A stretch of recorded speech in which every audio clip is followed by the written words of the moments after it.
Well, welcome back to the show. This is Karen Kingsbury, and yes, I have written so many stories, but I've never told mine. I've never done that, and so this podcast is my chance to share with you some of the details of my story that you might not know, including this one.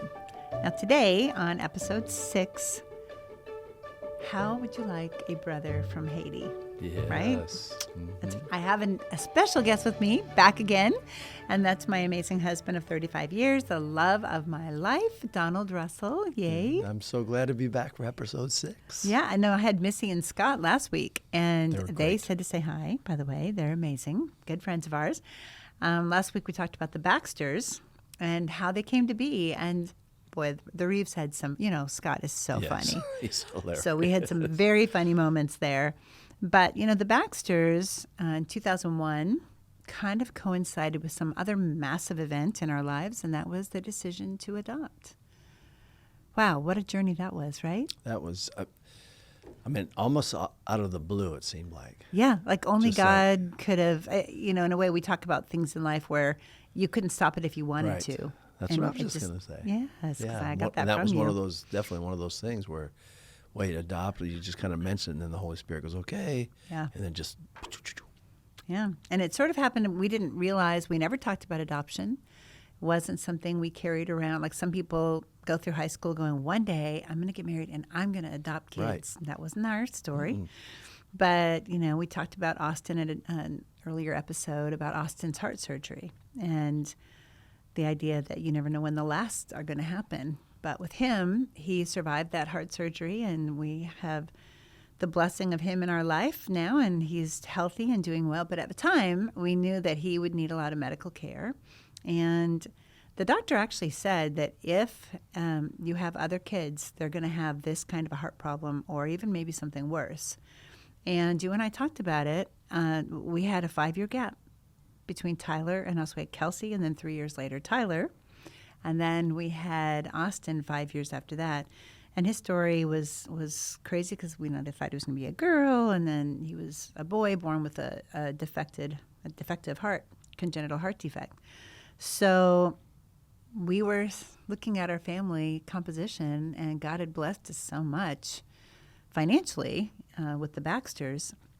And we said, I wonder if we would have room in our hearts and in our home to be able to adopt a child. And that's kind of where it started, and we Yes. wanted to keep the birth order. Mm-hmm. Why was that important? Well, we just, we already had, like you said, Kelsey and Tyler and Austin. There was such that gap, but we just, like you said, we both thought at the same time, we still have love to give, and we wanted to have more kids if that was God's will. And what about the birth order, though? I really want to hear you ask. I want to hear you talk about that. Like Kelsey. Well, I just think it was important because rather than, we adopt somebody older than Kelsey. Well, she was always the oldest. Right. And she was the girl. I agreed and with then, that. And then Austin was the youngest. So I just, I don't know, birth order, so to speak, if it sets her life tone. Right. But I just thought it was important to, for the natural born kids, this is where they were. And Tyler, the oldest son. oldest son. Right. That's right. And so a 5-year gap there. And so we began to look, and we got in touch with a social worker. And initially we looked in the United States, and we thought we would adopt a child from social services that had been, abandoned or didn't have parents for some reason. And so she led us on a 1-year journey where we did the home study, and we asked the kids. We kind of made it a family thing. We said, Yes. we are thinking about bringing in more children. And by then, because Kelsey really, really wanted a sister, of course, and Austin was supposed to be a girl. Yeah. So she didn't. You remember that moment. There was like that moment. I remember that Tyler and Kelsey were in the hospital room when baby Austin was born. And, baby Austin is sitting there in his little bassinet lying there. And Tyler is holding his hand. And Tyler looks over at Kelsey, because all of this time we had thought we were having a girl. And so Tyler looks over at Kelsey, and he says, "Don't worry, we'll play with you." And I thought, oh, and she was even making deals. Like, the neighbor's pregnant. If she has a girl, I wonder if we could just sort of switch. At 8 years old, that was a logical thing for her to think. And, of course, she's best friends with her brothers, and all of that worked out just fine. But wanting to have, a sister at the time, by the time we had Austin, she said, "You know what, I'm good to be the only girl." Mm-hmm.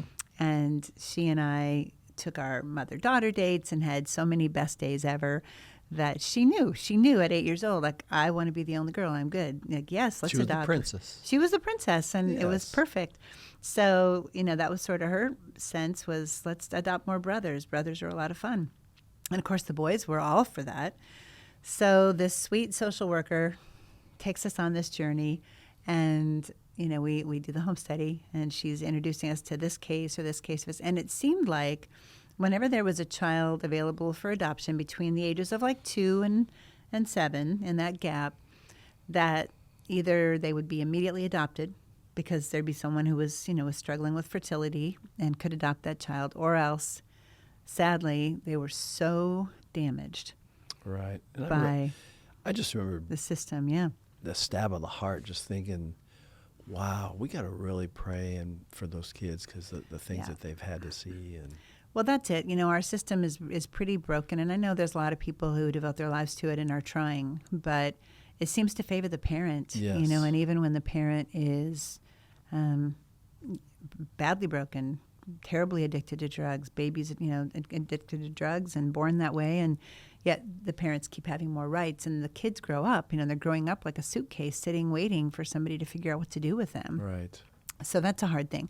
Lots of loving people who are in the foster care system, Mm-hmm. lots of people who are social workers that are loving and trying, but it just overall, because like this woman said, she said, if you adopt a child this broken, number one, you'll be in and out of, medical facilities and psychological facilities for the entire life of the child. But mainly, this child would be a dangerous risk to your youngest. Right. And we actually advise that if you're going to bring a child like this home, you should not have any younger children. So we were going nowhere. It was a year of that. And finally, at the end of the year, I remember her coming over. She was in the kitchen, and we were chatting, like, maybe we should just be done. Maybe we're wrong. And we didn't hear God, right. And maybe we just 3 kids, and that's perfect. We had a great family. Our family, it wasn't like we had a hole in our hearts. No. That, we had a beautiful, incredibly fun family, but we just felt we had something to share. And so she said, let me tell you about this orphanage in Haiti. It's called Heart of God Ministries. Kids range from 0 to 18 at this orphanage. And at this, there was just not a long line of people who are looking to adopt from Haiti right now. And that kind of comes and goes. So, today it's very difficult to adopt from Haiti. But at the time, it was like a 6 to 9 month process. And the price of the process, the cost of the adoption process was less by far than anywhere else. Now, books were selling. I was always kind of on the edge because, I do about 15,000 books per book, copies sold. And I feel like every year we looked at each other like, can I keep doing this book habit that I've developed? Can I keep Book habit. Can I keep writing books? Because, the 4 true crime books, but then we'd moved on to my first book that I wrote that was a fiction was called Where Yesterday Lives. And we've talked about that and Francine Rivers and how that happened. But now I'm several books in, and the Baxters are happening, and they're just taking off. So we finally had enough money to even consider this. But we didn't have a ton, so we knew, here's what we had, right? Do you remember? We had $3,000 in our savings, and we said, that was it. It was extra, and it was like, okay. Mm-hmm. And that's how much it cost to start the adoption process from Heart of God Ministries in Haiti, in Port-au-Prince. And so we prayed about it. Again, what I love about you, and I've said this, and I'll say it again, your faith is so sincere. It's so childlike. It's unwavering, truly unwavering. Like, I've not seen you in a situation in our life, no matter whatever we've gone through, where you have wavered in your faith, Donald. I mean that. It's been a beautiful ride to see that unwavering faith. I mean, it makes sense to have your faith waver, and I've never seen it. You just trust God so implicitly.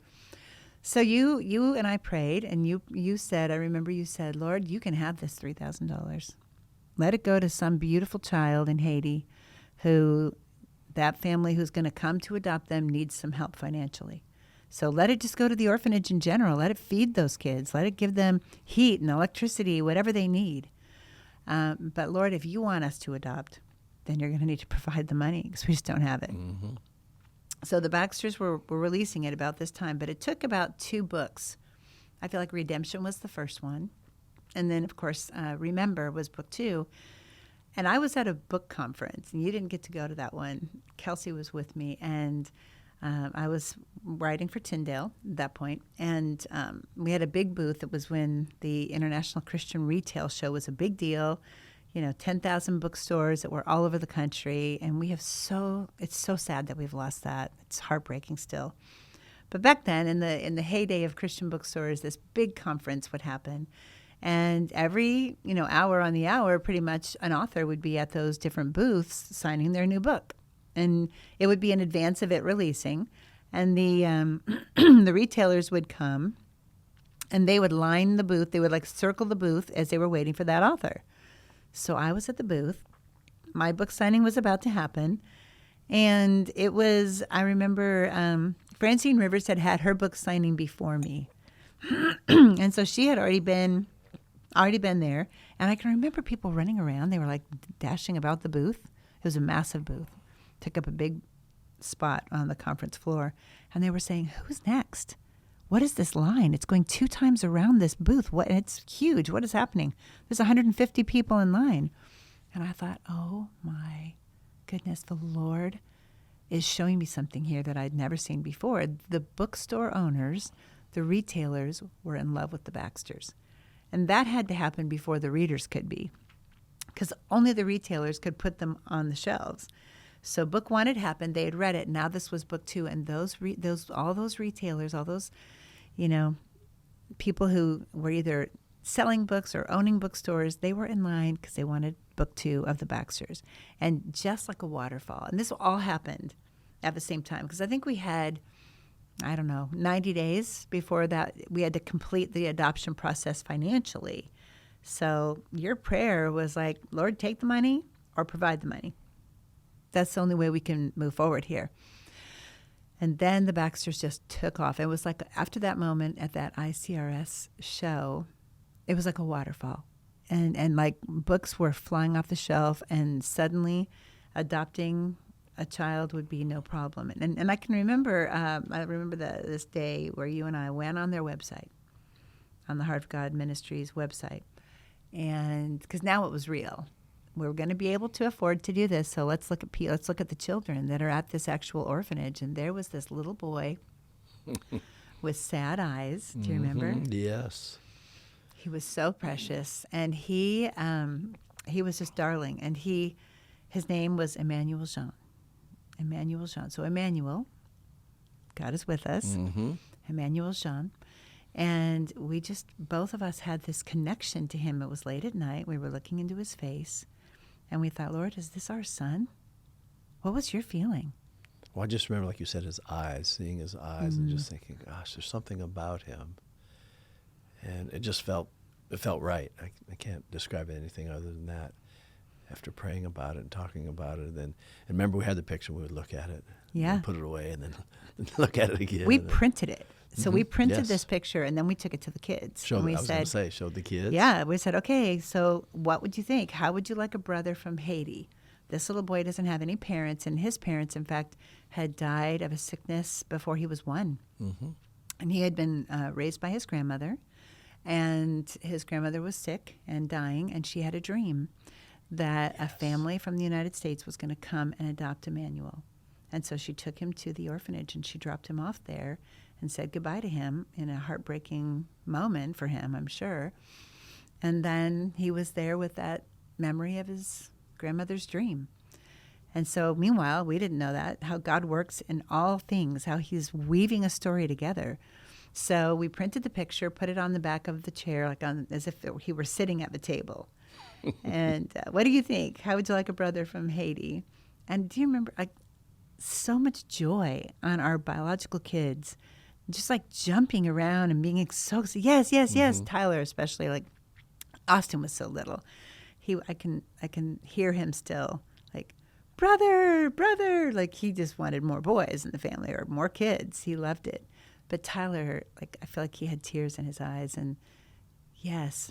Well, and the fact that they got to vote on it, that they had a say in it too. This was, we're all loving the Lord and we're going to do what he says, but what do you feel? And it was great to see them I guess for lack of a phrase, take ownership of like, Yeah. well, no, I want a brother. Let's do that. And so you're right. They were just excited and almost like, Yeah. hey, well, where is he? Yeah, where is he? Wait. How did we get this? How did we make this happen? Yeah. Now they were young, and there's lots. Adoption is complicated. It is. It's like parenting AP. We've talked not about for that everybody. to use a teaching term since you're a teacher. But it's advanced. It's advanced parenting for sure. And it's not for everybody. And some No. people are called to do different things to help kids. But Mm-hmm. in this particular situation, and as God was providing the money, clearly answering your prayer that you prayed in faith, it was like, well, obviously this is the right thing. It's what we're supposed to do. And but God provided so much in the way of resources that one child quickly became two. And there was another little boy who was about the same age. I think there were 48 kids at this orphanage. And, the way that they, in age, they kind of pecked together. Like they kind of had to make a little pack. Otherwise, the older kids would kind of pick on them and that sort of thing at the orphanage. So the ones who were about 5, they clustered together.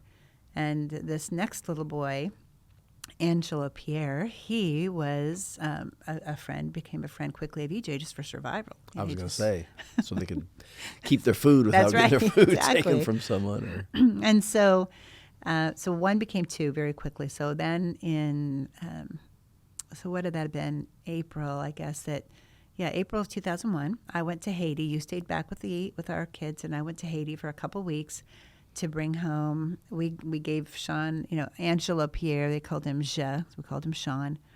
And then Emmanuel Sean, we called him EJ. We still call him EJ.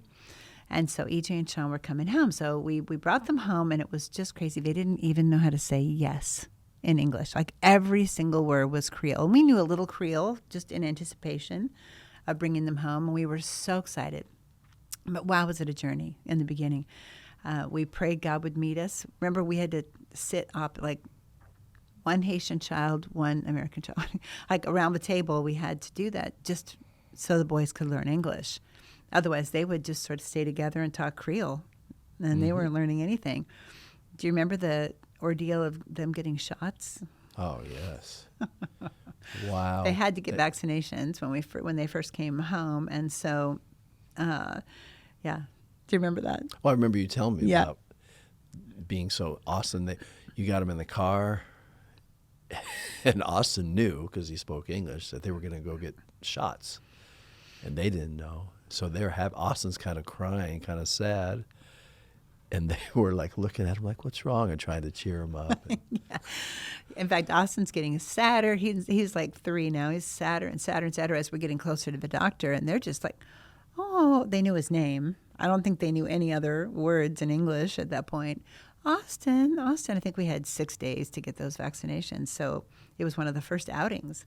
And they were looking around so excited, and they loved the car, and they loved everything about it, till we got into the doctor's office, and they pulled out that tray of needles. The tray of needles was a game changer for them. Suddenly, Austin, who by now he's like in the corner in a fetal position, like, well, I don't want them, don't hurt them. And now suddenly, the boys realize what's coming. It's not the cute little airplanes on the ceiling, it's not the toys in the lobby in the waiting room, but it's shots. So then they begin to cry and begin to, to wail. Actually, I think EJ was wailing, why? I think it was why, bon Dieu, why? Like, why remeu? I may have the words off, but in Creole, he's yelling, why, God, why? Mm-hmm. Why, God, why? Very loud. And the whole doctor's office was so unsettled. I thought, here we go. This is going to be quite the exciting journey.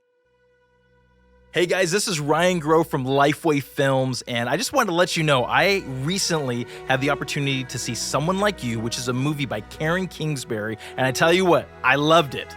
It was an incredible film that really provides a framework for forgiveness and working through hard times. You're going to walk out of the theater feeling good and encouraged in your faith. So I would just encourage you, go to someonelikeyou.movie. That's someonelikeyou.movie. Don't miss it.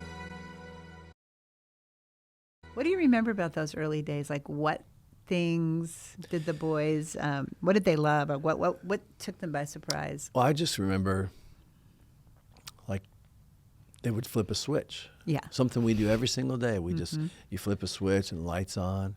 And they couldn't believe it. And they're flicking it back and forth. Or I remember the first time we had to bathe them. And because in Haiti, they would just get a hose and spray them. And even though Haiti's tropical, the water was cold. So They had no heated water. right. So you draw the bath. And I remember trying to pick them up, and they're fighting, almost like, wouldn't even put their toes in. Ice and then baths weren't popular back then. Exactly. Now would be good, right? The ice bath. Right. But then you set them in as soon as you could get them low enough, and their foot or hand, if they were pushing off, would touch it, and a big smile on their face, and it's hot water, warm water. Yeah. So I remember that, just the joy of, and I remember feeling guilty, I guess, like, wow, how come I don't look at all this stuff and be that thankful? Yeah. So it was, they say that when you leftovers. adopt, you change someone's life and you help them. But it helped us too. Yeah. It helped me. Absolutely. Just grow in faith and look at things differently. And Yeah. Well, the leftovers, I can picture still, like, seeing these kids who would normally get just one bowl, whatever the food was. It might have been a broth. It might have been, rice or something. And, of course, before they came to the orphanage, the kids had nothing. And they would eat sometimes dirt cakes just so they wouldn't have the hunger pains that kept them awake at night. literal dirt cakes. Literally. Like dirt and mud and water, mix it together, bake it over the fire, and give it to the kids so that their stomachs would be full enough to sleep. That they could sleep. Yeah. And, you see the dirt and the stuff that they were eating. I mean, pigs were walking over it and chickens. And I still think to this day that the kids have rock solid stomachs, because if you live long enough to be 5, you're going to, your gut biome is like tested and true at that point, because you've had so much bacteria that you've already eaten. So when they got to eat, unlimited, like more, like I can have second helpings, that was a huge, huge ordeal. Pancakes, like they were things they'd never had before. Fast food, which, we didn't try to do too much fast food, but Taco Bell or like McDonald's, where they just like a hamburger. And I can remember, I think one time was we like have as many as you want, and I feel like one of the kids had like 7 or 8. Josh, I think. Yeah. Josh, he could eat. Yeah, so Josh, so what happened was we bring 2 home, right? And then we were just getting used to having 2, but we had realized when I was in Haiti that they were part of a trio. There were 3 little best friends, and so the third one thought I was bringing him home. And his name was Joshua, and so that's Joshua in English. And he had these just big brown eyes, and he was so sad at the thought that when his 2 buddies were going, that he wasn't going. So I called you up. Do you remember that? Oh, yes. I Where was were at you? work. I was at work. Okay. I was at work. I was teaching. And somebody came in and said, your wife's on the phone. And I thought, no, my wife's in Haiti. So then, of course, I think, uh-oh, she's calling from Haiti. Is she in jail or what's going Yeah, on? naturally, probably if I was driving. So I remember going to the phone. They had it in the back of an office there, and you were crying, but it wasn't a sobbing cry like something was real wrong. And I thought, what's going on? And then you said, Honey, there's not 2, there's 3. There's 3 little boys. What are we going to do? And I just remember we like talked maybe for a couple minutes, and then you said 2, 3, like we can do that. Like God will meet us in that place. Right. What's the difference? 2 well, you to 3? described how they were best friends and they Yeah. kind of relied on each other. And They it love just felt sports, like- and here you are, a coach. It's like this little boy belongs in this family. I Mm-hmm. just knew that's what God was saying. So I had a little discussion with him before I left Haiti, and I said, tell me about your mom. Tell me about your family. And he said, my mom, he told the translator, my mom is leaving tomorrow with my brothers. So even though they were not biologically related, he already he thought assumed. that EJ and Sean were his brothers. So Yes. so we were able to expedite his adoption, and in September, on September 8th, he came home to the United States to our family, and 3 days later, 9/11, they closed all adoptions to Haiti. And it's never been easy since then. Well, and I think Heart of God is no longer. It closed after devastated the 9/11. adoption. Our tragedy, for some reason, changed everything in Haiti when it yes. came to adoptions. And so now it can be years and years before you get a child. It's terrible the way the system is. But at that point, so it only had taken 6 months. But what was crazy was Josh gets off the plane. Now, it's pre-9/11. We're all at the gate waiting for him, and he only speaks Creole. Right. Not even, like, yes was just we. It was definitely no English at all. But his brothers, the ones he knew from the orphanage, just 6 months later, pretty much all they spoke was English. They picked up English really. So fast. And you remember Austin picked up some Creole. Yeah. We found him playing with a car, and he said, "Daddy, look, this car has shiz." Was it shiz? Which meant like clock, like an engine in it. It had a motor in it. Get up and go. We're like, what? He had learned some Creole along the way. So the boys loved food. They were super excited about going to the store. But one of our first outings, I think this was before we got Josh, before he came home, so in those early months. But we went to the zoo. We took Sean and EJ to the zoo. Kelsey, I think, had a broken ankle. So she was in a wagon. We're pulling her. And there were all these, the animals were really lively that day. And the boys didn't know English yet. Right, we couldn't communicate. We thought, all right, the kids love the zoo. Let's go to the zoo. Of course, what a fun idea. Not so fun. I would love still to know, to this day, I don't really know what were they thinking. Right. But I think their eyes got bigger and bigger, like, please do not leave us here. Like, there are lions and tigers and bears. Oh, my. Oh, my. They were very nervous. So we made it a short trip, and we left, and we headed to the supermarket. Because we just had to get food. We were going through a lot of food at that point. And they'd never been to a supermarket. So picture kids who were eating dirt cakes to survive. Now we go to a supermarket. And by then, Sean had picked up this sort of thing that he would say. He would see something exciting, a light switch, that we had electricity. And what his whole body, like when you get excited, what do? I go, right. He was like that. Only his thing was he'd get himself all positioned and he would say, sheet. And we'd be like, sheet. What is that? What is that? Creole word? We had a little dictionary. We're like, what? Again, there wasn't even the internet at that point. We couldn't even look it up through a translation device, but it was sheet. What is this? And we looked, we couldn't find anything. So we had finally called the translator. We said, look, our son gets really excited. He's all worked up, and he just says, sheet. What is that? What's he saying? Like, oh, my goodness, or like, wow. Right. And she said, well, actually, a little American slang has made its way into the Haitian culture. She said, just be glad, that he has an accent. Yes. I said, wait, are you telling me that my son has been cussing? He's been cussing this whole time. Every time he's excited? I said, okay. So we sat him down, told him he could say shoot. Do you remember Right. Yeah, just. And our broken. Sure. We were like, no sheet, but shoot. Right. So Getting he was the point super, across. super receptive to that, wanted to please, and so kind. And so he started saying shoot. But that day, after the zoo, we go into the store. And here we are, me and you. We've got, we've got 3 white kids, 2 black kids. We're from different cultures, different languages. We're kind of a little bit of a ragtag bunch coming in from the zoo. Mm-hmm. They're already scared. And now they see all of this food. What'd they see first? First, they saw the mangoes. Remember, they had mangoes back in. They used to take rocks. Yeah. They would see mangoes up in a tree, and they would take the rocks. All the kids would join together and throw rocks at it. And whoever hit it, run over and get it. Yes. And even then, they would talk about how they would share it, though. I mean, here they are starving. Yeah. They would share. So we walk in. The very first thing is the fruit section, and there's mangoes and. Stacked to the ceiling. They're just like, what? We don't have to throw any rocks? And I can remember them because you kind of, whatever you said, get one or whatever. You can help yourself. Get a mango. So I remember looking over and they're like this. And then I remember them trying to put it down their jackets and trying to get as many as they could.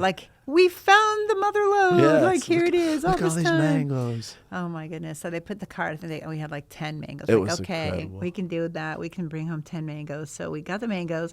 We go down a few more aisles, and there's the cereal aisle. And I don't know what it is about cereal, boys and cereal, but boys love cereal. There's just a thing. And they had just had it, I think, the day before for the first time. Yeah, but didn't know what. Yeah, so they understood what they it was. knew what it was, and they loved it. Right, but they'd never. So here we're at a store with not Costco, but a big box kind of store. And stacked almost to the ceiling are just these boxes of cereal. It was like a child's paradise. So Sean and Josh around the corner, they stop. Or Sean and EJ, I guess. And they stop and they look and they go. And then Sean just, sheet.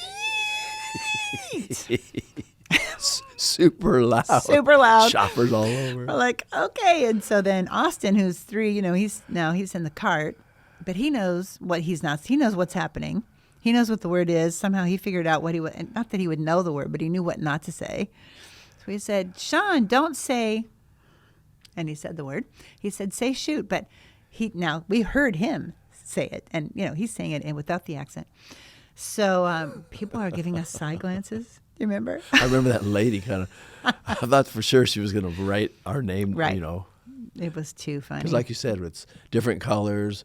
Different loud, languages, excited, cussing as we go through the store. It was kind of a picture of our life during those days as the kids learned English and they learned how to handle American culture and just go to school, all of the things. There was so much going on. Well, you remember, speaking of American culture, they had, the 4th of July, you have American flag shirts. Right. And they were so proud of that, and they wore it all the time. All the time. They wanted to be American, and they just loved America. And once loved again, their family. A reflection of like, wow, we just take things for granted. Right. It's true. Yeah. But God met us along the way in that, and I can think you and I how often we looked at James 1:27. Mm-hmm. Religion that God our Father accepts as pure and faultless is this: to look after orphans and widows in their distress and to keep oneself from being polluted by the world. And that kind of became, it's like, okay, we adopted a child. We did what God asked. But now we have to help them not to be polluted by the world. Right. And train them up in the way they should go, which was just an incredible joy, a challenge, lots of laughter, all the fun things. We were either at a soccer game or at one of Kelsey or Tyler's performances every weekend. It felt like midweek practices and rehearsals are happening. And at one point, we were going to take a camping trip. We were packing things up. We had the cooler out. And we heard the kids singing because Kelsey and Tyler, they sang so much that everybody sang. Everyone loves singing in our family. Whether we were good at it or not. Like, you can sing. I'll sing in heaven. But we sang, even though. And I heard the kids singing, and I leaned closer to hear what they were singing. I recognized the tune, but the kids were singing, "He is exhausted, the king is exhausted on high." And I thought, that's really how that's how they feel it, because overall there was a sense of, as much as there was exhilaration and joy and compassion, there was also a lot of exhaustion during those days. Well, you just double overnight. Yeah, you have this doubled many our kids, family. and then boom. Yeah, by September of 2001, and then everything was patriotic in the wake of 9/11. Not exactly. So I think Josh, who had only been home 3 days, didn't really comprehend what had happened, obviously, but he understood that we all were patriotic. Everybody had. I think he wore his red, white, and blue shirt for a year. Like, it was just. Of course we're happy. Of course this is the most amazing place in the world. Mm-hmm. Like, God had blessed them so much. One of the reasons we sang is because the language we all knew in English was praise songs. Praise songs and worship were the things that those were the words they knew in English. So Right. their praise time at the orphanage was in English. Right. And when they came, you would get the guitar out and we would sing praise songs. That's the only English they knew. Right. It was different color, different culture, but Right. same Christ. That's what it was. Exactly. And so, of course, getting a word or two off was understandable, and the fact that he thought he is exhausted. Yeah. We laughed. We enjoyed that so much. But, we also, as the kids, if there would be a disagreement or something, I can remember teaching them compassion for each other. So, if Tyler did something that, with hurt Josh or Sean or something, their feelings, or took a toy they were using or whatever, we would say, remember, like, they're here. They came here from another country. They left everything they know to come here. So let's have compassion. And then if, Josh would take something that belonged to Tyler or whatever, just some sort of disagreement would erupt, or Sean or whatever. And then we would say, now remember, these kids had this family first, like they were here, and they took a vote and they voted for you. Mm-hmm. And now we're all a family, and these are your best friends. The ones sitting around the dinner table are your very best friends. So let's always remember to have kindness in our voice and kindness in our actions. And we did that over and over again, and I felt like by the time the kids were in high school, people would say, well, what's the worst part about adopting? And we just didn't even have an answer. We didn't, right. It was so beautiful and so fun. Kelsey was the most amazing older sister. She was so encouraging. At every soccer game, she'd bring her friends. Her friends loved all the 5 boys. Just thought that it was so amazing that Kelsey had, brothers, so many brothers, and brothers from, natural-born brothers, Haitian brothers. They just loved it. And I just think compassion and kindness was a big part of those years. You might be being called to do something in response to James 1:27. Maybe it's adopt a child. Maybe it's check out our One Chance Foundation, where we give grants to people who are adopting internationally, domestically, or even embryo adoption. Or maybe you're supposed to sponsor a child. Through Compassion, we sponsor several children, and it's an incredible experience to do that. Maybe you're supposed to help widows. Maybe there's some other way that God's calling you to help, but our joy is complete when we serve. That's where we find the joy of the Lord, that this is just earth. And whatever it is that he's calling you today to do that thing. Don't be afraid. Take that jump. It's kind of like making the movie, right? Yes. We'll talk about that in other episodes too, but when God is calling you to do something, set your fear aside, put your face forward, pray for his wisdom and his favor, and do it. Trust him. Yeah, trust him. What were takeaways that you had out of that time? What would you say? If you had to give advice to somebody thinking about adopting? Well, I just think obviously pray. I mean, it's going to be redundant, but just you got to really pray about it. Be realistic. Adoption can be hard, like you were saying. It is hard. I mean, there's no question. Right. It's hard. It changes everything. It changes the dynamics of the family you have now. Yeah. It changes. And but if you're feeling called, just pray about it. Have your whole family involved. Pray about it, and take it before the Lord, and just really listen to what he's saying. Because a lot of times we think we want something, or this looks like it would be fun, but you're not in it for fun. You're in it. I mean, we were in charge of 3 other souls now, right, to lead to the Lord, and so one of my favorite memories was the day that you got into our pool in Washington State. We raised our kids really there. We lived there for 13 years before we moved here, and baptized all 4 boys. And our nephew. And you had been homeschooling the boys. You homeschooled them for middle school years. Yes. And what a special moment that was, just to look out there and to see, there's kids. I mean, in our own family, we had 6 kids from 4 different sets of parents. So it was crazy, but it was beautiful. And it was of God. He had led it. He had opened the door and provided the means. And he met us every step of the way. Right. Well, because we're all adopted if we have Jesus as our Savior, right? That's right. That's what the Bible says. Yeah. A cool thing, too, today, and the book isn't out yet, but, EJ has written a book called Hello, My Name is Emmanuel. And that book is being published by Tyndale, and it will be in stores in about a year. And it's a children's book about his experience living in Haiti and the beauty of it, and then the letting go, the saying goodbye, and the joy of coming to the United States and meeting his forever family. It's a beautiful book. It's full of color, and so that'll be something to look forward to. But how beautiful to reach the other side for EJ, especially just watching his story play out, and how he loves adoption and how much he would love to give back. He wants to help kids that are orphans. So it's a beautiful thing to see that compassion come full circle. Exactly. Well, next week we are going to talk, and you're going to be my guest, by the way, next week. I don't know if you knew that, but you are my guest next week. My dad was my biggest fan, and he would always tell me when I would write something and I would bring it to him, he would say, Karen, one day everyone is going to know you're writing. And then something happened, and he forgot. He forgot the one thing that I thought defined his love for me. He forgot that I was an author. Something tragic that changed everything. And I'll talk about that with you next week. Want to end up praying here? Let's do that. Father, once again, thank you for who you are. Thank you for loving all of us. Your word says that you don't want anyone to perish, and that if we would all come to accept Jesus and live for him, Father, Lord, that we are adopted into the family.